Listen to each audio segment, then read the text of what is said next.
In the polished heart of Silicon Valley, a luxury restaurant known for serving the elite unexpectedly becomes the stage for a profound lesson in empathy and opportunity. This isn't just any diner's tale. It's the story of how a billionaire CEO, disguised as a homeless man, and a compassionate waitress challenge the norms of society and trigger a wave of change. In Silicon Valley, the epicenter of innovation and wealth, the Vista Paradiso stood out as a beacon of fine dining and exclusivity. With its panoramic views of the lush California hills and a menu boasting the best of international cuisine, it drew a clientele that included the Carmi de la Carmi of the tech world. The restaurant's modern exterior, with its sweeping glass facades and minimalist design, was a testament to the area's affinity for sleek, cutting-edge aesthetics. On a typical bustling evening, as the golden hues of sunset bathed the restaurant in a warm glow, the patrons inside were oblivious to the scene that was about to unfold. Among them was James Carlton, a billionaire tech mogul known for his transformative contributions to technology but unrecognized by the public due to his reclusive nature. Tonight, he had shed his usual business attire for an experiment in humanity, dressed in worn-out clothes, his face obscured by a rough, unkempt beard. As James pushed through the polished bronze doors of Vista Paradiso, his appearance immediately jarred with the opulence of the interior. The chatter among the well-dressed diners paused as eyes turned towards him, their expressions a mix of confusion and disdain. The maitre d', trained to uphold the restaurant's prestigious image, quickly intercepted James with a firm, "I'm sorry, sir, but we cannot serve you here. Please leave." Just as James turned to leave, feeling the weight of rejection, a young waitress named Sarah Jennings noticed the interaction. Sarah, a recent graduate with dreams of launching a nonprofit, felt a pang of sympathy. With a glance at the stiff backs of her colleagues, she approached James, her voice soft but resolute. "Sir, please, let me at least get you something to drink. It's on me." Her gesture caught the attention of nearby diners,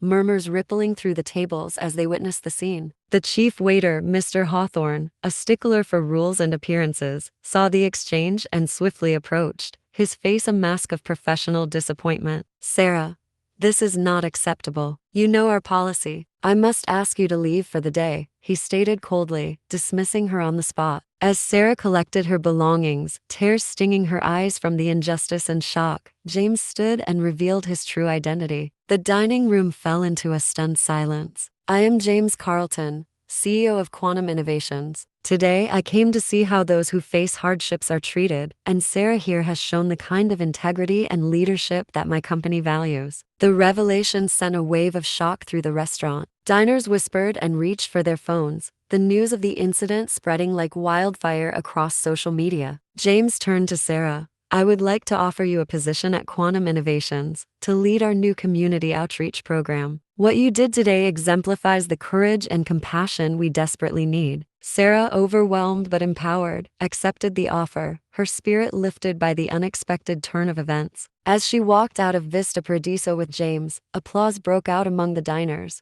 many moved by her act of kindness and James's recognition of it. In the weeks that followed, the story of the undercover billionaire and the kind-hearted waitress made headlines nationwide. Discussions about societal values, corporate responsibility, and personal ethics were ignited. Vista Paradiso reviewed its policies, and Sarah went on to develop programs that bridge the gap between tech, wealth, and community needs. James's experiment not only changed Sarah's life but also inspired a broader dialogue about compassion in the corporate world. His undercover visit became a case study in business schools and a benchmark for corporate social responsibility efforts around the globe. The events at Vista Paradiso served as a powerful reminder that beneath the surface of societal roles and expectations lies a deeper connection that binds us all. The actions of a disguised CEO and a brave waitress on that memorable evening continued to resonate, proving that real change begins with understanding and empathy, and that sometimes it takes just one act of kindness to inspire 1,000 others. Beneath the serene canvas of twilight that draped over Washington, D.C., Commander Angela Hartfield, a figure both admired and ensconced in the rigid echelons of military prestige, meandered through Lafayette Square, where shadows whispered secrets of the past. On this unexpectedly fateful evening, as amber leaves rustled a chorus of autumn's arrival, her path intersected with Officer Jack Mitchell's, a man whose life had been deeply etched by the old guard's creed. Unknown to both, This encounter would not only challenge their convictions but also unravel a thread that could weave a new tapestry of understanding or pull apart the fragile seams of a community on edge. What began as a routine patrol was about to spiral into a confrontation that could leave scars deep enough to inspire a city or heal divides that no one dared to address. In the heart of Washington, D.C., amidst the grandeur of historical monuments and the subtle rustling of golden autumn leaves, Commander Angela Hartfield found solace in the anonymity provided by the early evening shadows. Clad in a simple navy blazer and jeans, Angela, a high-ranking military officer and one of the first African-American women to achieve such a position, appreciated these rare moments when she could walk undisturbed, blending into the city's diverse tapestry. Her life had always been a balancing act between breaking barriers in the military and maintaining her personal integrity. Angela had risen through the ranks not only by excelling in strategy and leadership,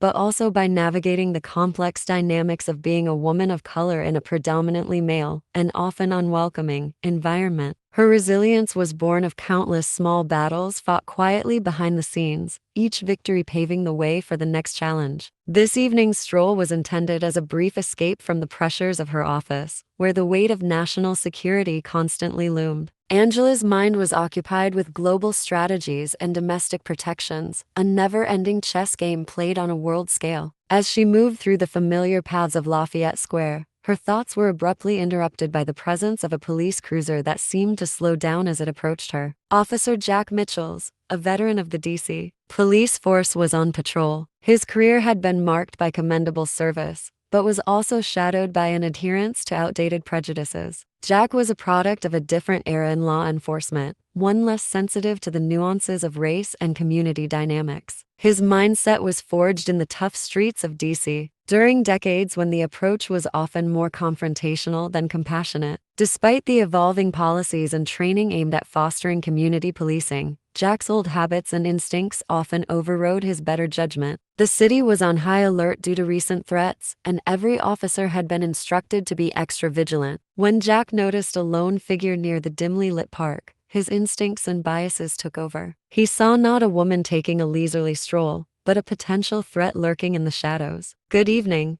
ma'am," Jack called out as he stepped out of his cruiser. His voice carried the weight of authority and suspicion. "It's quite late, and this area has seen some suspicious activity recently. Can I ask what you're doing out here?" Angela turned to face him, her expression calm despite the annoyance flickering behind her eyes. "I'm just taking a walk, officer. It's a pleasant evening for it." Jack frowned, unconvinced by her nonchalant demeanor. "A walk, huh? I still need to see some identification." "You understand, it's for security reasons." Angela's patience began to wear thin. As someone who often dealt with security at the highest levels, she found the officer's insistence on her posing a threat ironically misguided. "I actually left my ID at home," she replied. "I live nearby and didn't think I'd need it just to walk around the block." "That's not good enough, I'm afraid," Jack said as he moved closer. His tone was firm, reflecting his training to control the situation. "I'm going to need you to come with me until we can verify your identity." The situation escalated quickly. Angela, aware of her rights and her position, felt a surge of frustration. She had dealt with far more dangerous situations with calm and poise,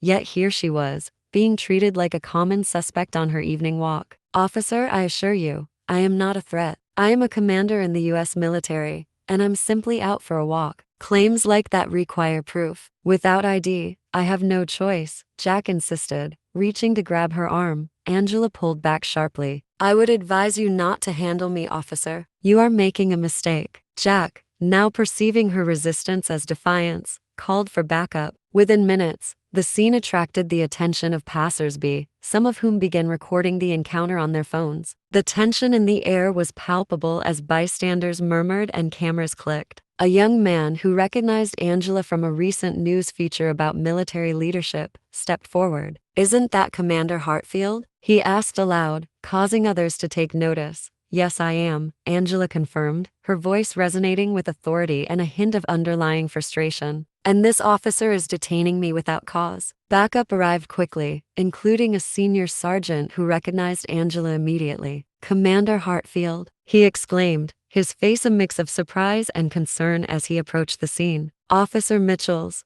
what seems to be the problem here?" Jack, now realizing the gravity of his mistake, felt a deep sense of embarrassment wash over him. "Sergeant, I didn't recognize her. She didn't have ID. And, officer, that's no excuse for not conducting a proper assessment or handling the situation with more discretion," the sergeant interjected firmly. "Commander, we deeply apologize for this misunderstanding." As the officers sorted out the situation, Angela took the opportunity to address the gathered crowd, emphasizing the need for vigilance against prejudices and the importance of respectful engagement by law enforcement. Her impromptu speech resonated with many, turning the incident into a teachable moment for all present. Following the event, Angela wrote an op-ed for a major publication, discussing her experience in detail. She explored the delicate balance of authority and community trust, highlighting how critical it is for law enforcement to lead with empathy and respect. This incident spurred widespread discussions on law enforcement practices, biases, and how authority should be wielded. It also led to a series of workshops for the police force on civil rights and better engagement strategies. Jack, chastened by the experience, participated in these programs, confronting his biases and ultimately becoming an advocate for reform within the force.